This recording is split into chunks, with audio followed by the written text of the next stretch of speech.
So hello everyone, hope you all are doing good. So now I am here with the next mock test of Maths paper 1 and paper 2 for PS TET. ठीक है जी, तो आज का हमारा पहला question है error of evaluation is. पहले तो इवेल्युएशन क्या होता है, एरर्स क्या होते हैं। एरर्स क्या होता है, वो मिस्टेक्स जो बच्चे करते हैं कोई भी एक्टिविटी करते टाइम। ठीक है, इवेल्युएशन होता है कि आपने बच्चे को इवेल्युएट करना है, देखना है उसकी वीकनेसेस कहाँ पे है, उसकी स्ट्रेंथ कहाँ पे है, कौन सी चीज़ कौन सी स्किल्स उसमें सबसे ज़्यादा अच्छी हैं, आप बच्चे को इवेल्युएट करोगे। ठीक है, पर इवेल्युएशन करते टाइम देखिए बहुत से एरर्स आ जाते हैं। ठीक है, तो उन्होंने पूछा कि कौन कौन से एरर्स आते हैं इवेल्युएशन करते टाइम। ठीक है, तो सबसे पहले पर्सनल एरर होता है कि जैसे मैं इवेल्युएटर हूँ, मैं किसी बच्चे को ऑब्जर्व कर रही हूँ, मे बी मेरी साइड से कोई पर्सनल एरर हो। ठीक है, मे बी मैं सही से बच्चे को इवेल्युएट नहीं कर पा रही, बहुत सी चीज़ें मैंने छोड़ दी हैं। ठीक है, तो ये क्या होता है, पर्सनल एरर होता है मेजरर का, इवेल्युएटर का, उस पर्सन का जो इवेल्युएट कर रहा है। ठीक है, इवेल्युएट करते टाइम ये एरर हो सकता है।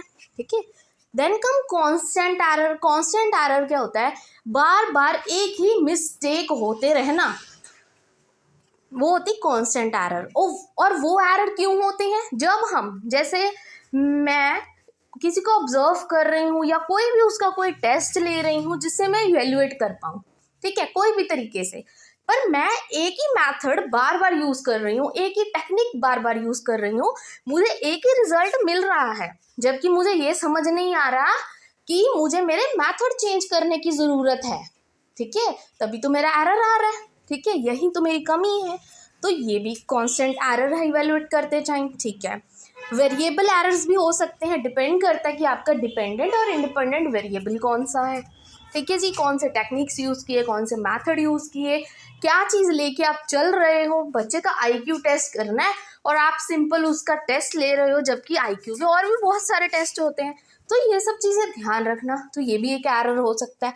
तो तीनों के तीनों क्या है, एरर्स हो सकते हैं। So all of these is your correct answer. I hope ये क्वेश्चन अच्छे से आपको क्लियर हो गया कि इसका मीनिंग क्या था। एक एक एरर मैंने आपको अच्छे से बता दिया। ठीक है जी, now comes to next question. The most use of teaching aid is in. सबसे ज़्यादा जो टीचिंग एड्स होते हैं, मतलब चार्ट्स, पिक्चर्स, प्रोजेक्टर्स, मॉडल्स, मतलब बहुत सी एक्सपेरिमेंटेशन आप कहाँ पे करते हो। टीचिंग एड सबसे ज़्यादा कहाँ पे यूज़ होते हैं, अर्थमेटिक करते टाइम, मतलब मैथ्स की बात की है, प्लस माइनस करना है, तो इसमें टीचिंग एड कौन सा लगेगा, इतना खास तो नहीं लगेगा। सबसे ज़्यादा कहाँ लगेगा ये पूछा है, ऐसा नहीं पूछा कहाँ पे लगेगा कहाँ पे नहीं लगेगा। अलजेब्रा में लग सकता है बट इतना नहीं लगेगा, ट्रिग्नोमेट्री लग सकता है बट इतना नहीं लगेगा।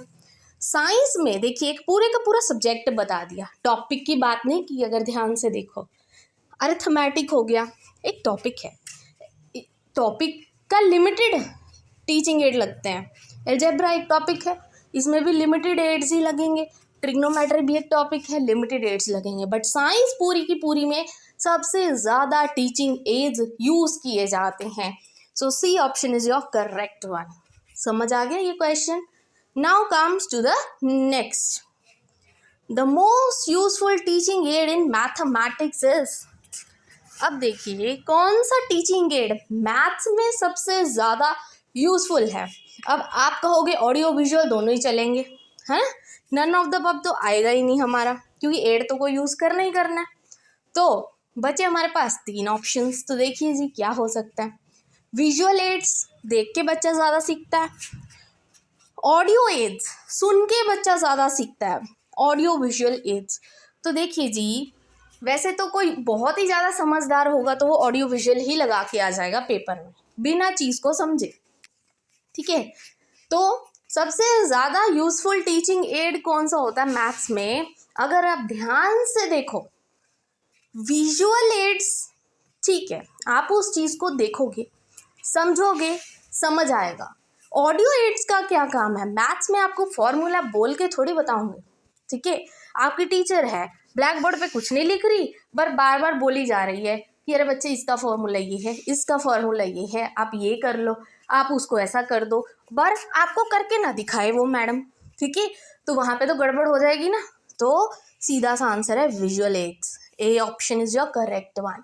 कंफ्यूज नहीं होना ऐसे क्वेश्चंस में, थोड़ा सा अपना दिमाग लगा लेना बस, ठीक। Now next question, the devices use to make teaching method more effective are known as. वो डिवाइसेस जब हम यूज़ करते हैं अपनी टीचिंग को बहुत ही ज़्यादा अच्छा बनाने के लिए, तो उसको हम क्या बोलते हैं? प्रिंसिपल्स बोलते हैं? नहीं जी, डिवाइसेस की बात की गई है, तो प्रिंसिपल्स नहीं होंगे, मैथड्स नहीं होंगे, नन ऑफ द अबव तो है ही नहीं है, वो टेक्निक्स होती है। डिवाइसेस मीन्स कौन से डिवाइस आप यूज़ कर रहे हो, कौन सी टेक्निक आप यूज़ करके बच्चे को पढ़ा रहे हो, तो वो क्या होगी? टेक्निक्स ऑफ टीचिंग होगी। ये तो सिंपल सा क्वेश्चन था। नाउ नेक्स्ट क्वेश्चन, ये भी बहुत इजी क्वेश्चन है। Meaning of the word heurisko is, heurisko क्या होता है? ह्यूरिस्टिक अप्रोच की बात की गई है यहाँ पे। ह्यूरिस्टिक अप्रोच मतलब कि बच्चा खुद अपनी नॉलेज को डिस्कवर करेगा, खुद डिस्कवर करेगा उस चीज़ को और अपनी नॉलेज बढ़ाएगा। तो ह्यूरिस्को का मतलब क्या होता है? सीधा सीधा डिस्कवर करना, ठीक है, कि बच्चा जब खुद से उस चीज़ को डिस्कवर करके सीखेगा, खुद बाय हैंड वो चीज़ करेगा, तो वो ज़्यादा अच्छे से वो चीज़ को सीख पाएगा। Now next question is the method based on scientific method is. Scientific method पर बेस्ड है, कौन सा मैथड है वो? इंडक्शन साइंटिफिक मैथड नहीं होता। इंडक्शन का मतलब क्या होता है कि पहले आप एग्जाम्पल्स दे रहे हो और फिर जनरलाइजेशन की तरफ जा रहे हो, तो ऐसा तो कुछ नहीं है। साइंटिफिक की बात की गई है, तो साइंटिफिक साइंस से रिलेटेड है, चाहिए मैथ्स पैडागोजी है, बट क्वेश्चंस बहुत घुमा फिरा के इन्होंने डाले हुए हैं, क्योंकि प्रोजेक्टर्स प्रोजेक्ट्स वगैरह देखा जाए तो मैथ्स में भी काम आते हैं। स्पीच का इतना कोई है नहीं है, ये लैंग्वेज की बात है, नन ऑफ द अबव तो है ही नहीं है, द थिंग इज प्रोजेक्ट, ठीक है। C option is your correct one. Now comes to the next question, A student was asked to express 5 meters in centimeters. एक टीचर ने एक स्टूडेंट को बोला कि 5 मीटर को सेंटीमीटर में कन्वर्ट करो, कैसे करोगे? ठीक है, 5 मीटर को सेंटीमीटर में कन्वर्ट करो, कैसे करोगे? उसने क्या बोला? 50 सेंटीमीटर। तो ये कौन सा एरर है बच्चे की तरफ से? Regrouping error. यहाँ पे ग्रुपिंग करने की बात कहीं पे भी नहीं आई है। रॉन्ग एल्गोरिथम नहीं है, सही तो लगा रहा है, बट अपने कुछ एरर्स हैं उसके आ रहे जो। इनकरेक्ट ऑपरेशन, यहाँ पे प्लस माइनस थोड़ी लगाना जो ऑपरेशन करेगा वो, ठीक है। बेसिक फैक्ट एरर, कि उसको बेसिक फैक्ट नहीं पता एक्चुअल में मीटर को सेंटीमीटर में कन्वर्ट कैसे करते हैं, ठीक है जी। बेसिक फैक्ट्स लैक कर रहे हैं उसके, तो वो एरर हो रहे हैं, ठीक है जी। So B option is your correct one. I hope this question is clear. Now comes to the next question, When introducing mensuration, ठीक है जी, आप बच्चे को क्यूब सिखा रहे हो, क्यूबर्ड सिखा रहे हो, ज्योमेट्री सिखा रहे हो, तो टीचर ने क्या किया? सारे फॉर्मूले ब्लैक बोर्ड पे लिख दिए। बिफोर प्रोसीडिंग फर्दर, आगे पढ़ाने से पहले टीचर ने पहले ही सारे फॉर्मूले ब्लैक बोर्ड पे लिख दिए। This reflect that she is following the, कि मतलब इससे क्या पता लग रहा है कि टीचर कौन सी अप्रोच, कौन सा मैथड यूज कर रही है? डिडक्टिव। डिडक्टिव होता है पहले आप सारा कुछ बता दोगे, जनरलाइजेशन कर दोगे और फिर बाद में एग्जांपल्स देने लग जाओगे, ठीक है। फिर आता है एक्सपेरिमेंटल। यहाँ पे एक्सपेरिमेंटेशन तो कोई नहीं हो रही है, प्रैक्टिकल भी कोई नहीं हो रहा है। इंडक्टिव होता है पहले एग्जांपल्स दो और फिर जनरलाइजेशन करो, पर यहाँ पे टीचर ने क्या किया? सबसे पहले जनरलाइजेशन कर दी कि ये फॉर्मूले हैं, बाद में टीचर एग्जाम्पल देता रहेगा, तो वो क्या हो जाएगा? डिडक्टिव। तो आपका सही आंसर क्या है? A option, that is deductive approach. Now next question, mister Manish used lot of manipulative. जो मिस्टर मनीष एक टीचर है, वो बहुत सारे लैब मैनुअल्स एक्टिविटीज यूज करता है, ICT activities, to clarify the concept of symmetry. Mister Manish wants to, जो mister Manish है ना, टीचर है, वो अपनी क्लास में बहुत से लैब मैनुअल्स यूज़ करवाता है, बहुत सी आईसीटी एक्टिविटीज़ करवाता है, ताकि बच्चे को सिमेट्री का पता लग जाए, ठीक है।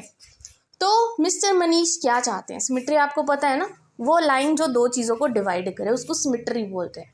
राइट। जैसे हमने ए लिखा तो ए को कैसे डिवाइड करोगे, तो 2 टुकड़ों में डिवाइड कर दो, वो क्या होती है, सिमेट्री होती है। तो मिस्टर मनीष करना क्या चाहता है, वो क्यों कर रहा है ऐसा, इतनी एक्टिविटीज़ करवा रहा है, मैथ्स लैब एक्टिविटीज़ करवा रहा है, मैनुअल्स यूज़ कर रहा है टाइम पास करने के लिए। अरे एक टीचर इतना मेहनत कर रहा है तो टाइम पास थोड़ी करेगा। Cater to kinaesthetic learners only, पहले तो ओनली वर्ड ही गलत है।